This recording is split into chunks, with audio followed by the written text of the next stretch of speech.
कोण होतीस तू, काय झालीस तू या मालिकेच्या येणाऱ्या भागामध्ये आपल्याला पाहायला मिळते यश आणि कावेरी त्यांचे फूड सॅम्पल्स चेंज करण्यासाठी गेलेले असतात. तिथे गेल्यानंतर कावेरी खूप अशी नशेमध्ये असते आणि ती यशच्या डोळ्यावरती हात ठेवून म्हणते की तुझं जिच्यावरती प्रेम आहे ना, तिचा चेहरा आता तुझ्या डोळ्यासमोर येईल.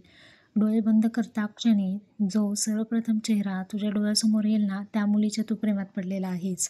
असं म्हणून ती म्हणते की तिच्यासाठी तू काहीही करायला तयार असशील, अक्षरशः काहीही. असं म्हटल्यानंतर त्याला आता फक्त कावेरीचा चेहरा डोळ्यासमोर येतो आणि तो म्हणतो की हो कावेरी, मी तुझ्या प्रेमात पडलो आहे.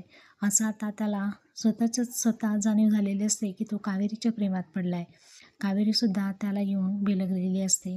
तर पाहूयात येणाऱ्या भागामध्ये आता यश हा कावेरीच्या प्रेमात पडला आहे याची जाणीव त्याला झालेली आहे, परंतु कन्फ्युज करायला अजून तो किती दिवस घेणार आहे आणि कावेरीचं काय उत्तर असणार आहे, काय वाटतं तुम्हाला?